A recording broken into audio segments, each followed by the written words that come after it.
By no way are we legal adoption experts. We're just giving you guys our experience as the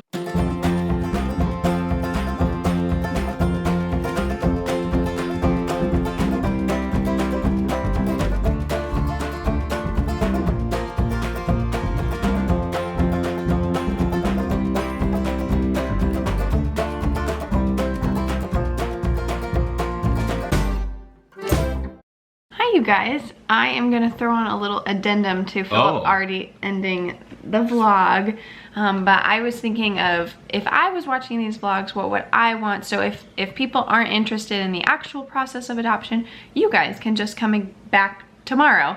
But for anyone who's like in the adoption process or is interested, I just wanted to tell you guys a little bit like about the post placement and kind of what that entails. We had the same post placement for the in-state adoption with Kinsley and out-of-state adoption with Callie. It's been the exact same. You just have a social worker come to the house, and I'm trying to think of the different questions that she asks. I just want like a quick like bullet point, like here's what to expect and like this is what it is. The first thing I would say to you guys is it's not scary. Yeah. Like a lot of people think that social workers come into your house is scary. You have to clean your house perfectly, all that stuff. With the I don't know, 3 or 4 different social workers that have been to our house through the adoptions of the girls, they've all said the same thing, which actually caught me by surprise. We don't want to see a perfectly clean house. We want to see the house that you normally live in. Yeah. That was the biggest piece of advice that we got from the social workers through our process of adoption. They want to see how your house is. Obviously, clean it up a little bit. Yeah. But they want to see how you're going to live life.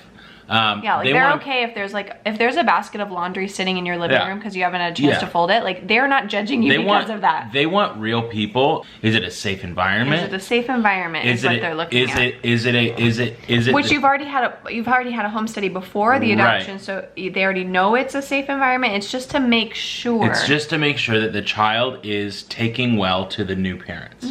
So they'll ask you, have you baby proofed? Do you know the security options in and out of your house in case of emergencies? They're gonna ask you, do you have firearms in your house? And if you do, are they taken care of? Are they safe? Are they locked up? Et cetera, et cetera. They ask if you have a pool or if you have a community pool. Is the pool gated? Yeah, and we were talking to the social worker, and the home study that is intense, that is the one that like, they are like every cupboard. What is in your refrigerator? Make sure you have enough food. Everything is proofed and in perfect order. That's for foster care. Because these kids are already coming from a difficult situation and they just want to make sure that there is enough food and the environment is safe. And just, you know, they're very particular, which makes sense. But for a basic adoption and an infant adoption, you know, they're just making sure you have a safe home. And they want to make sure you kind of know what you're getting yourself into as a parent. You build a better relationship with your social worker if you're just down to earth and real with them. Totally. And you're not trying to put on this facade. You're gonna get a large stack of paper and it's gonna range from like 30 to like 100 pages. It's a lot. And it's gonna look like super daunting, but a lot of it you can, but so much of it is so litigious, and they just want to know, where do you work? Do you have references of people that would recommend you? Okay, I can't remember exactly every single paperwork, but the basis of it was a questionnaire which talks about kind of like your it talks about your education and like how many kids are in your home. It talks about your personality. It talks about like what you grew up with, like, did you grow up in this situation? What were your parents like? What was their personality like? How did you grieve? How did you cope? How did you fight? How did you like all? What's your spouse like? What's their personality and different things? It's like different check marks. It's actually a really cool. Kind of fun. I actually kind of liked it. The next would be live scan, which means you get your fingerprints done. We did a fingerprints for the home study before the adoption. But you also have to do fingerprints after you've adopted. So we actually have to go do that to finalize Callie's adoption. Now we have to do 2 for Callie. We did one for the home study before she was born, but that agency can't transfer it to the state. Like every time you get a fingerprint, it has to be done again. The social worker was telling us that it's just a privacy thing. So, you know, the fingerprints that we did through our agency won't transfer over to the state. So different things like that. That's right. We're pulling up actually our paperwork right now from Kinsley's adoption on the computer. Let me give you a quick tip. Your quick tip is be organized when it comes to the paperwork. Yes. If you can, before you send in every single piece of paper with your signature, make a photocopy either on your phone or your computer and store it someplace because they will ask for it again. That was something that really saved us to the point that I'm going to give you a huge tip. Because of Callie's adoption, or because of Kinsley's adoption, we were able to go back and look at her information from all of these surveys and questionnaires for Callie's. So we literally like pulled it up on the computer this morning and just checked the same boxes all the way down the line. And it saved us hours. The couple more pieces of paperwork though that would be there. Our physicals, we got ours done for a home study before she was born, so we didn't have to do it. We don't have to do it again. And that's just a general physician. So general physician, you have to get a TB test, you have to do, you know, different things like that. And then also the pediatrician has to do a 1-month checkup and a 5-month checkup. We get this question a lot, and so we'll kind of give you what our experience was. How long was it from when the social workers left and all their paperwork was filed to when you actually had Kinsley be yours by your legal last name and all that stuff? The minimum in the state of California that we've heard of is 6 months. So Kinsley's was actually right at about a year. It depends on the state, depends on the country, like how quickly they process their paperwork. But the child could be in your home from the adoption if you were there at birth or after birth for months. Until it all gets finalized. Yeah, people that don't understand adoption is that, you know, people are like, well, when is it happening? When do you get their birth certificate? When do you get their social security card? All these kind of things. And to me, I'm like, it's official. Nothing can change. Nothing can change. It's just a matter of being a legality thing through the state. Like the state recognizes, here is her birth certificate, here is your social security card, things like that. And I'm not anxious for that, but I mean, I can understand some people are more like, need it to happen, and I'm just a little bit more laid back on that, and so I just know it's going to happen when it happens, and I don't feel stressed about it. But the scariest parts to adoption are the month before the birth or the anticipated birth, and then the month after.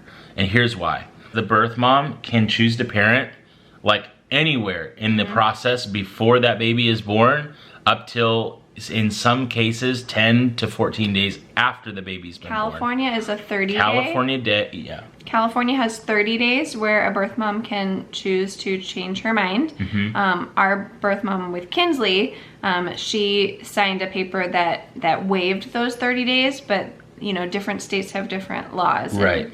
So. Some states you cannot waive that. Some states you can. By no way are we legal adoption experts. We're just giving you guys our experience as the parents of adoption. I mean, there is so much that goes into it.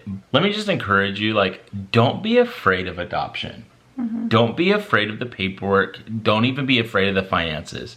Yes, the finances can look on paper scary. We had so many people that came in and were like, we love your vision, we love your story, we love that you guys want to continue adopting.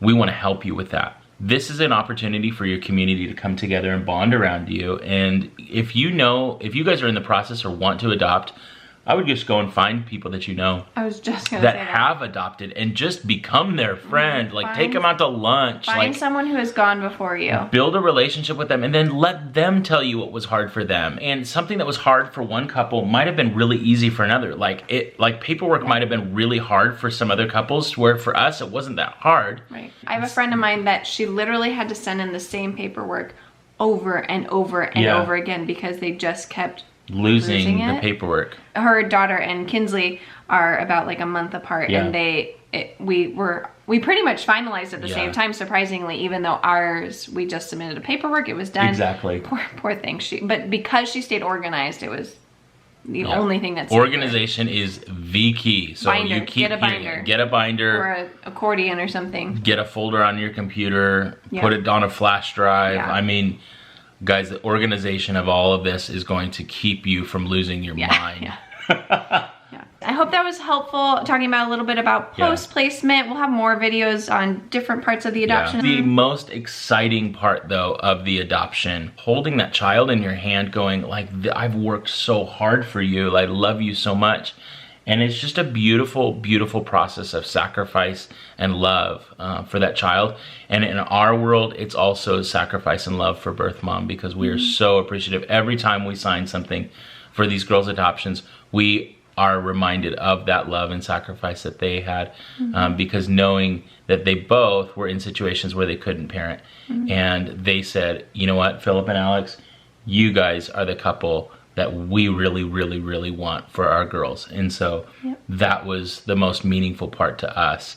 That's why this process, although difficult and also lonely at times and expensive at times, and there's a lot of questions, it's all worth it. It's all worth it. Yep. So hopefully that was a little bit helpful, answering a few questions, enlightening for people who don't know much about the process. Yeah. So anyways, we will see you guys in our next video, and go let your love multiply. Bye. Bye.